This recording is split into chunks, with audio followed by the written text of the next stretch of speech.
Oxente, minha gente, Raquel Santana de João Pessoa, Paraíba. Dando continuidade àquele vídeo que eu fiz com vocês sobre o fato de eu ter sido uma criança pobre, raiz, feliz, né? Bem diferente do que hoje em dia acontece, onde as pessoas pobres no Brasil, elas são doutrinadas a serem vitimistas, a estarem sempre com mimimi, reclamando de tudo, culpando as pessoas por suas condições. Não que eu não reconheça que a corrupção no Brasil é a causadora, sim, da pobreza e da miséria, mas aí é um outro contexto a se conversar e a se debater. Eu falo sobre as pessoas serem pobres, terem consciência disso, lutarem por suas vidas, tá? Tentar alcançar o máximo possível de sucesso através de seus próprios esforços e não ficarem sendo vítimas aí de uma ideologia nefasta de pessoas covardes que querem criar uma briga social no Brasil que simplesmente nunca existiu no meu tempo de infância. Quando eu contei para vocês que no meu tempo de escola estadual, onde eu estudei, passei minha vida inteira, até ficar adolescente, na época dos terríveis, né, governos militares, como ficam falando aí, a pseudo-ditadura, que foi o período mais feliz da minha vida, onde eu me sentia tão segura nas escolas públicas que eu estudei, com os meus professores, meus colegas. Eu convivia em sala de aula com amiguinhas que eu sabia que eram pessoas ricas, e, no entanto, não tinha diferença entre a gente, amigos gordinhos, amigos magrinhos, negros, brancos, e não tinha nenhum tipo de problema. Nossas brigas de apelidar um ao outro eram coisas sempre momentâneas, que no máximo causava na hora uma raiva, um furor. No outro dia estava todo mundo normal. Bem diferente da agora, né? Que as crianças agora, quando alguém chama algum apelido, um coleguinha chama um apelido com o outro, já viram o nome agora de bullying. A criança fica depressiva, arrisca no outro dia chegar na escola matando todo mundo, ela também se matando. As coisas mudaram muito, justamente por conta de uma ideologia nefasta, onde transformou a vida das pessoas num verdadeiro inferno, porque sempre foi baseada em mentiras. Principalmente quando dizem que no tempo do governo militar no Brasil, nossa vida era ruim. E quem é da minha idade, acima de 50 anos, sabe muito bem que eu estou falando que não foi nada ruim, ao contrário disso.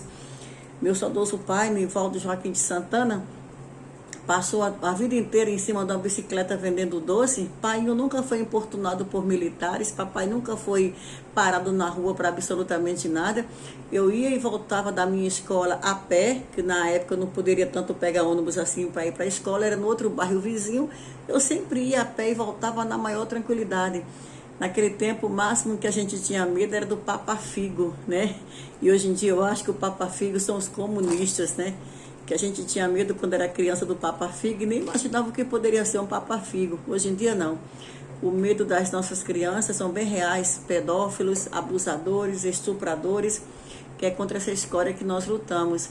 E eu lembro que em relação a ser pobre, morar minha vida toda em casa alugada, que pai não sempre pagou aluguel de casas, inclusive o proprietário de todas as casas que meu pai morou no tempo de aluguel, é a filha dele que estudava comigo, e que nós éramos da mesma turma e não tinha diferença nenhuma entre a gente. E eu lembro que painho, quando um aluguel de uma casa ficava muito caro, né, que o proprietário dessa casa, desse imóvel, tinha muitas casas no bairro, quando um aluguel ficava caro, painho simplesmente procurava um outro mais barato. Ou então ele ia vender mais doce, passava mais tempo na rua vendendo doce para poder pagar um aluguel que aumentava. Mas meu saudoso pai nunca se juntou com vagabundos do MST para invadir propriedade alheia, como agora acontece, né? Agora é assim, é uma inversão de valores terríveis. As pessoas, quando elas não têm condições de pagarem seus aluguéis, ou de repente elas passam por problemas seríssimos, se for famoso, vai para o programa da Sônia Abraão chorar e pedir uma cota, né? E, no entanto, quando é pobre, se junta aí com os vagabundos do MST e vai invadir casa, propriedade alheia. Então foram esses valores que foram ficando invertidos no Brasil e que todo mundo foi achando normal, e eu nunca achei isso normal. Mesmo sendo uma menina pobre, onde o primeiro local que eu aprendi a andar na minha cidade foi ir para uma biblioteca, que eu sempre pesquisei, sempre busquei a verdade, conhecer o universo onde eu estava inserida, e eu sei muito bem do quanto, naquele tempo, a nossa vida era muito feliz, muito segura. E é isso que essas gerações atuais precisam aprender, do quanto elas precisam, através de seus próprios esforços, mudarem suas realidades, saber exatamente quem são os culpados por algo que acontece na sua vida, mas jamais trazer para elas um vitimismo que não cabe mesmo, não combina com o potencial que todo aluno tem, toda aluna tem, de crescer e se desenvolver na vida. Só que Essa esquerda é maldita, né? Cria sempre atalhos para confundir a mente das pessoas, além da mentira que é perpetuada através da história, a própria mídia alimenta isso.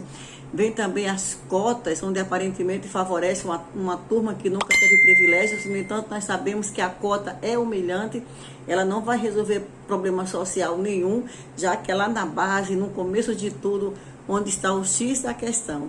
Na verdade enquanto filhos de políticos não forem obrigados a estudar em escola pública, dificilmente no Brasil nós vamos ter uma educação que possa realmente prezar pela qualidade no sentido público. Mas aí é uma outra história. Queria contar somente para vocês isso, mais um pouco do meu relato de uma criança pobre, raiz e muito, mas muito feliz.